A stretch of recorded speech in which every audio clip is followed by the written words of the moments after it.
Hello, and thank you for joining me. My name is David Black. I teach archaeology at the University of New Brunswick in Fredericton. My purpose in this lecture is to introduce to you the remarkable archaeological record of coastal Charlotte County and to show how this record has been and is being adversely affected by coastal erosion. The effects of erosion have been recognized since the earliest interest in the coastal archaeological record of New Brunswick, as shown by this quote from Dr. Andrew Leith Adams' 1873 book, Field and Forest Rambles, with notes and observations on the natural history of eastern Canada. Dr. Adams wrote, "I examined one of several mounds on the coast of an inlet named Passamaquoddy Bay. It lay on a flat, facing the sea, and had the greater portion destroyed by the wash of the waves. These remarks are based on observations made in 1868. The modern trends of rapidly rising sea levels and greater frequency and intensity of storms, driven by global climate change, are transforming coastal environments in Charlotte County, submerging and destroying the archaeological record in the process. The irony is that the archaeological record contains crucial evidence for understanding historical changes in climate, geography, biology, and culture." Before I go on, I wish to thank all those who have conducted and contributed to the research I'm presenting here. In addition, I thank the Association of Professional Archaeologists of New Brunswick for inviting me to present an earlier version of this lecture at a meeting in St. Andrews, and I thank Cora Woolsey and Drew Gilbert for their technical assistance in producing this lecture. I've listed some of the institutions that have funded and cooperated with my research. The final two slides present image credits and a brief bibliography. Any errors or omissions are, of course, my responsibility. This presentation is dedicated to Dr. Christopher Turnbull, retired Provincial Archaeologist of New Brunswick. Little of the work I report here would have gone forward without Chris's efforts, support, and encouragement. I begin with some take-home messages about the archaeological record of Charlotte County. Coastal Charlotte County possesses a unique, extensive, complex, and important archaeological record spanning, potentially, 13,000 years of the human past. This archaeological record is threatened by natural environmental processes, such as sea level rise, storm cycles, and associated erosion, and by cultural activities, such as shoreline development and infrastructure construction. This archaeological record is important in the history of archaeology. For example, the first archaeological research in Canada was conducted in coastal Charlotte County. Robert Pagan and Thomas Wright's investigation of St. Croix Island in 1797, an early example of what might now be called applied archaeology. Despite this history, archaeological discovery, recording, and research in Charlotte County have been sporadic, episodic, and underreported. Much remains to be learned about the archaeological history of the county. Charlotte County, shown here in red, is located in the southwestern corner of New Brunswick, adjacent to the international boundary with the United States. I use this map and the following one to present some ideas about landscapes and their relevance to archaeology. The natural landscape of New Brunswick is dominated by marine shorelines. One is never far from salt water. And when one is away from salt water, one is within the network of watercourses that comprise the riverine landscape of the province. Human landscapes are layered onto natural landscapes. They are composed of places imbued with meaning and memory. Some of these places are archaeological sites. Before European contact, and after, the Aboriginal landscape of the region has been a linguistic and cultural mosaic, including Mi'kma'ki, the land of the Mi'kmaq in the east, the lands of the Penobscots and Abenakis to the west, Wolastoqiyik, the traditional territory of the Wolastoqiyik, the people of the Beautiful River, and, most relevant to this lecture, Passamaquoddy, the traditional territory of the Passamaquoddy people, which includes much of Charlotte County. This map focuses on Charlotte County proper. Over the past 5 centuries, a Euro-Canadian landscape, represented here by the parish system, has been woven into the natural and Aboriginal landscapes. The archaeological landscape is a sort of imprint composed of all the things past humans have left behind over the thousands of years. I often use biogeographic subdivisions to organize, compare, and contrast archaeological information from the county. These subdivisions include the Charlotte County Interior, the Grand Manan Archipelago, and the Quoddy region. The Canadian portion of the Quoddy region is outlined here by the blue dashed line. At times, I've considered the insular portion of the Quoddy region, the islands at the mouth of the Passamaquoddy Bay, separately from the mainland shorelines. And note that the Quoddy region is an international biogeographic region, with a portion on the American side of the international boundary in Washington County, Maine. This culture history chart shows the terminology that archaeologists use to refer to various portions of the past in Charlotte County. The largest scale distinction is between the historic and prehistoric eras, bridged by a protohistoric period of several centuries' length. The prehistoric era is the time before European contact, not recorded in written documents. Prehistoric age ranges are based on radiocarbon dates. The prehistoric era is subdivided into the Paleo-American, Archaic, and Maritime woodland periods. The Paleo-American period and the earlier parts of the Archaic period are poorly understood. Before about 13,000 years ago, glacial conditions were extreme enough to preclude human habitation. The historic era, following European contact, is subdivided based on ethnicity and political affiliations of newcomers. Historic age ranges are based on written records. Sea levels have fluctuated significantly in coastal Charlotte County over the past 14,000 years. These fluctuations have had important effects on the archaeological record. The x-axis of this graph shows time from about 16,000 years ago to the present. The y-axis shows meters above and below modern mean sea level. The blue dashed line shows change through time of past sea levels relative to the modern level. Between 14 and 11,000 years before present, sea level fell dramatically from about 70 meters above modern mean sea level to about 60 meters below it. And since then, sea levels have risen in stages to the modern level. Archaeological sites left on seacoasts by people during the Paleo-American and Archaic periods are now submerged or destroyed. Only coastal sites created after about 2,500 years before present are regularly preserved above the modern mean sea level. Sea levels continue to rise, with every expectation of an increase in the rate of rise. As a result, even recent buildings, such as this lighthouse built in 1879, are threatened or already have been destroyed by coastal inundation and erosion.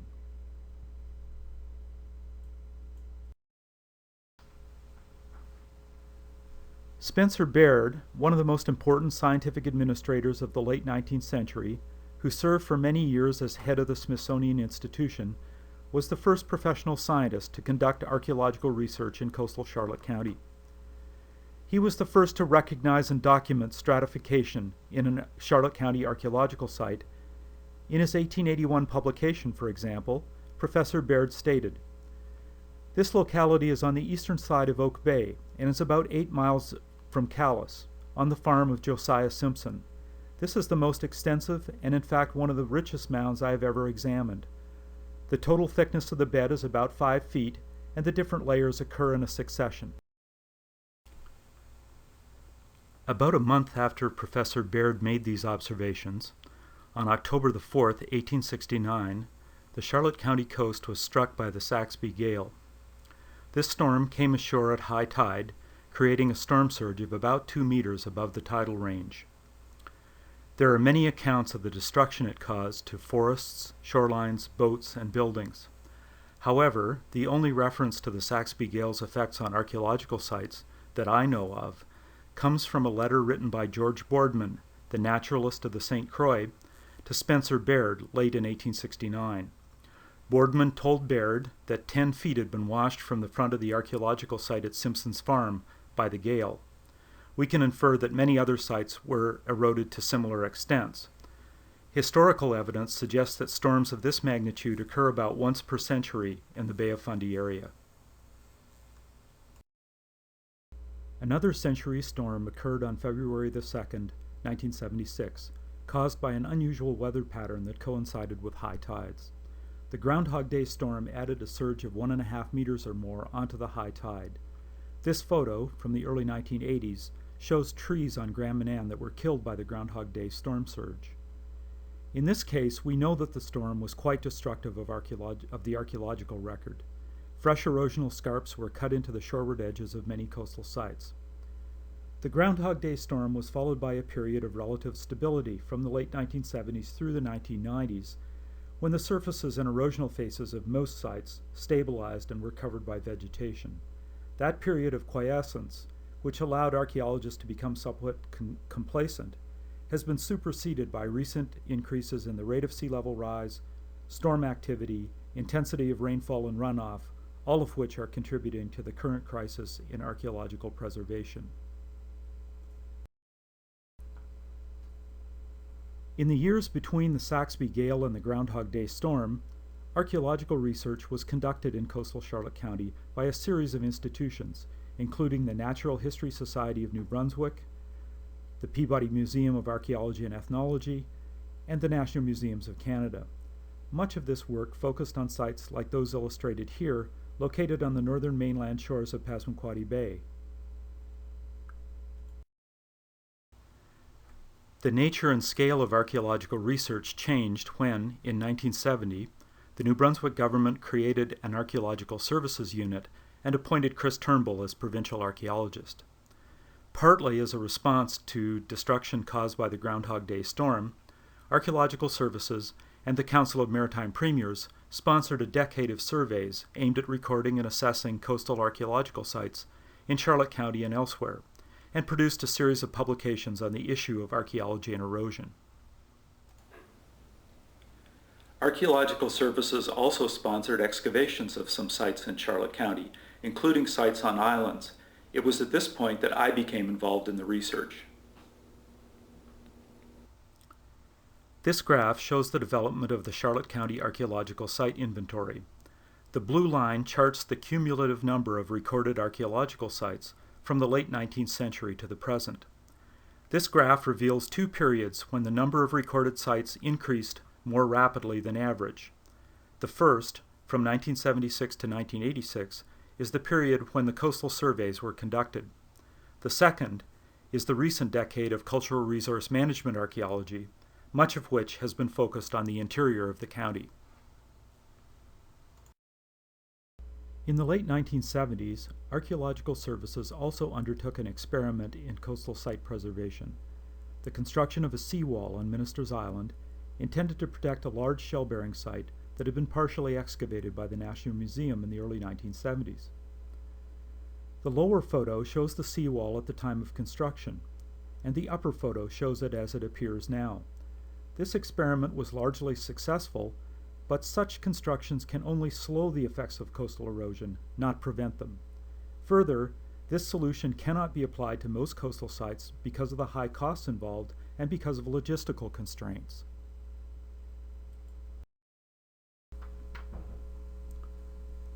In this and the next two slides, I show some aspects of the Charlotte County Archaeological Site Inventory.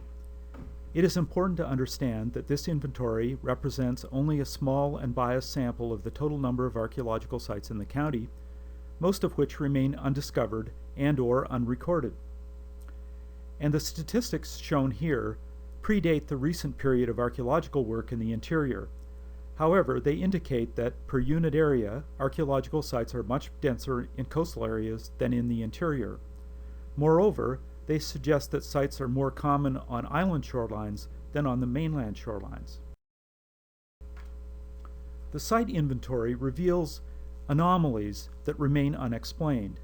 This graph shows that shell-bearing sites, that is, sites that contain substantial deposits of marine shells resulting from people harvesting and eating shellfish, are much more common in the northern portions of the islands in Charlotte County than in the southern portion. Why is this so? Is it a result of different environmental conditions, or of differences in human behavior, or of differential site preservation? At this point, we don't know. This graph reveals the relationships among archaeological site locations and various coastal landforms in Charlotte County. For example, both prehistoric and historic coastal sites are most frequently located in small coves. But most important for my purposes here, this graph reveals that by far the largest proportions of known sites, shown in the 8 bars in the middle and to the right of the graph, are subject to coastal erosion or have already been eroded or submerged. Sites adjacent to shorelines, and even some interior archaeological sites, shown by the 2 bars on the left here, will be threatened by coastal erosion in the near future. With the next several slides, I present a personal view of the effects of coastal erosion as I have seen it occur on one archaeological site. This is the Weir site, composed of 4 mounds of shell-bearing deposits and dwelling floors dating to the Maritime Woodland period.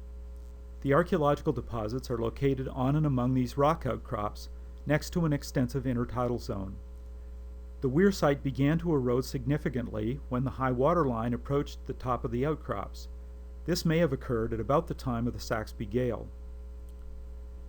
An aerial photograph gives a clearer impression of the location of the site at the western end of the outcrops, marked by the red circle.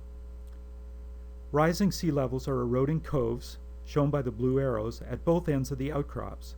Eventually, the outcrops will be cut off from the adjacent shoreline and completely denuded of trees, soil, and archaeological materials. The portion of the site that has been most heavily eroded is the extreme western end of the West Mound, marked here by the yellow circle.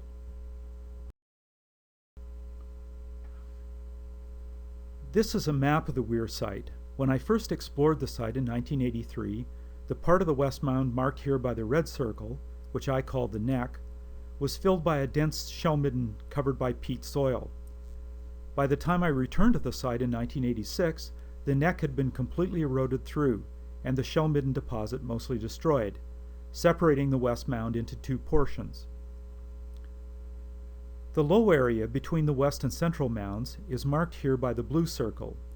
This photo from 1986 shows dead trees and tree roots at the edge of the West Mound and in the low area. These trees may have been killed by inundation during the Groundhog Day Storm. In 1983, the southwestern corner of the central mound, marked here by the green circle, was anchored by a tree. The tree leaned over the intertidal zone because erosion had undercut the shell midden from beneath the peat in which the tree was rooted. By 1986, this tree had been thrown back over the surface of the central mound by the wind.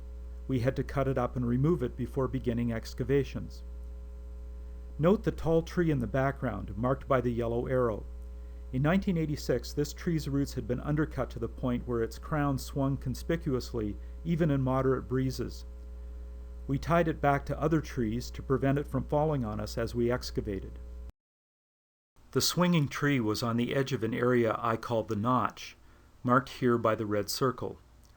This is a narrow cleft in the bedrock between the central and east mounds that amplifies the erosion on the edges of both mounds. This photo shows an intertidal view of the Notch in 1986, a dense tangle of tree roots, branches, and trunks. By 1993, the swinging tree had collapsed across the Notch onto the surface of the central mound.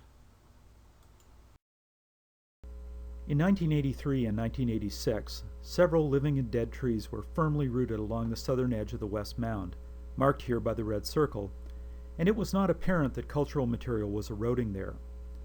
This photo from 1986 is a view past our excavation on the central mound toward those trees. Note particularly the one marked by the blue circle. By 1993, its roots had been undercut by erosion, and the tree thrown back over the surface of the West Mound. The bedrock in front of its roots was littered with stone tools and tool-making debris.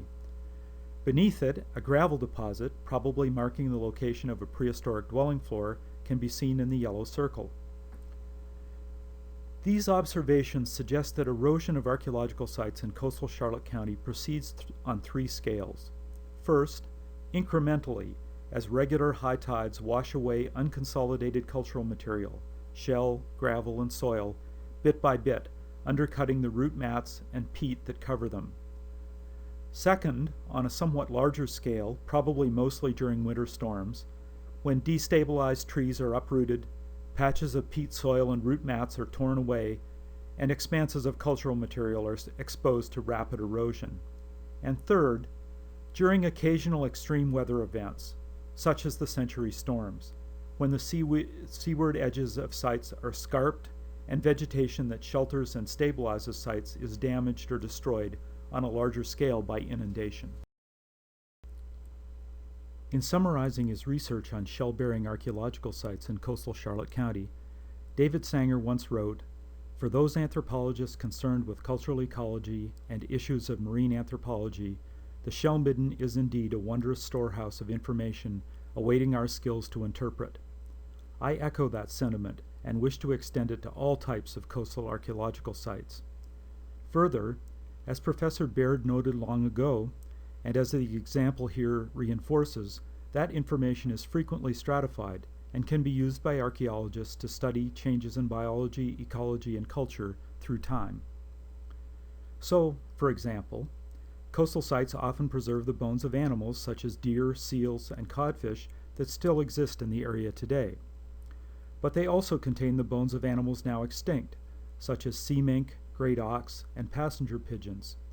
And they indicate how introduced animals, like European periwinkles, have affected local ecology. However, the information awaiting our skills will only be there if we ensure that it is there, because, increasingly, these wondrous storehouses of information are being destroyed by coastal erosion. Shells often are the most common faunal remains in coastal sites, and change through time is often most easily seen in stratified shell middens. In this example, the earliest middens, toward the bottom of the excavation, contain mostly complete valves of soft-shell clams, the whitest layers. The middle layers, those with a greenish hue, are composed of fragmented clam and sea urchin shells, while the more recent middens, with a blue-gray tint, immediately below the peat soil, are composed of broken clam and horse mussel shells. Shells from archaeological sites may be subjected to a range of technical analyses. For example, the growth habits of clam shells can be observed to determine the type of substrate, sandy, gravelly, or muddy, in which they grew. Shells can be thin-sectioned, and the growth bands counted to determine their age at death. This information can be correlated with shell sizes to construct population profiles and track changes in intertidal ecology through time. Growth bands can indicate the season of death in which shellfish died, and thus be used to infer the seasons when people harvested various species and when people lived at particular campsites. It may be possible to apply the science of sclerochronology to shells to detect changes in tidal cycles through time, and differences in the ratios of stable isotopes of oxygen in shells may reveal changes in water temperature through time. Coastal archaeological sites may contain microbiological remains that can yield environmental information. For example, the shells of land snails are common and well preserved in some sites. They occur in two types of assemblages, one dominated by larger snails, the other by very small snails. These differences may reflect changes in vegetation through time. The bones of small animals, such as the meadow vole shown here, also may reflect past vegetation patterns. Carbonized plant remains are the preferred material for radiocarbon dating. In addition, they provide direct evidence of past plant life. It's possible that even smaller types of plant remains, pollen and phytoliths, can be recovered from coastal sites. What then need we do to preserve from the rising sea precious archaeological information about ancestral Passamaquoddy people, their contemporaries, and predecessors, to prize from the grasp of the restless waves crucial information about the landscapes in which Aboriginal people and newcomers lived? First, Charlotte County marine shorelines should be systematically and thoroughly surveyed for archaeological sites using modern methods. Despite the history of research in the area, it has not been adequately surveyed. Previous coastal surveys were episodic, and thus site distributions are non-comparable among subregions. Surveys were conducted several decades ago, so that recent sea level rise and storm damage renders some of the recorded information out of date. Newly recorded and previously known archaeological sites should be assessed to determine the degree to which each is threatened by coastal erosion and other processes. A set of priorities and methods for sampling, excavating, and protecting the most important and most threatened coastal archaeological sites should be developed, with input from all of those whose heritage is impacted by coastal erosion. Surveying efforts should be directed specifically toward finding types of coastal sites known or suspected to be underrepresented in the Charlotte County Archaeological Site Inventory as it currently exists. In the next 4 slides, I briefly illustrate several types of archaeological sites that we can be confident are underrepresented in the site inventory. Because the surveys of the 1970s and 1980s emphasized finding prehistoric sites, historic sites, in general, were underrecorded. In addition to homesteads, commercial and industrial sites, these include areas adjacent to built heritage, historic artifacts from intertidal zones, and intertidal and submerged shipwrecks. These sites could reveal much about the historic period, climatic and environmental conditions. Some types of prehistoric sites also are underrepresented, especially those lacking shell midden deposits. These include black soil middens, sometimes associated with dwelling features. Such sites have preservation conditions different from shell-bearing sites, and so may reveal different types of information pertaining to past lives and landscapes. Efforts should be made to learn as much as possible about sites that already have been eroded. Since sea levels have been rising for the past 10,000 years, coastal Charlotte County includes an extensive drowned prehistoric landscape. Places where artifacts can be recovered from intertidal contexts and may be preserved under salt marshes were not recognized until after the coastal surveys of the 1970s and 80s. The locations of such places may provide clues to how the Archaic period differed from more recent times. We know from various reports that fishermen sometimes recover archaeological artifacts from submerged contexts, especially when fishing for scallops. Among other things, the locations of these finds provide clues to the locations of shorelines in earlier times.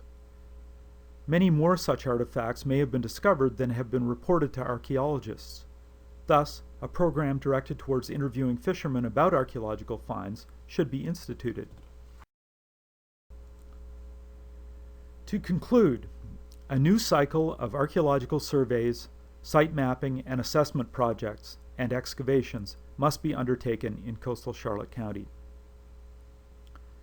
Infrastructure and capacity for large-scale fieldwork projects, long-term storage of specimens and bulk samples, curation and conservation, and technical analyses should be developed. Education and training of personnel to undertake this work should be accelerated. Archaeological research and mitigation should be integrated into other efforts to study, prevent, and ameliorate the effects of coastal erosion. Perhaps most important, a campaign to encourage public cooperation with and participation in the archaeological work, including reporting of artifacts and sites, excavation, collections research, display and dissemination of knowledge, should be initiated.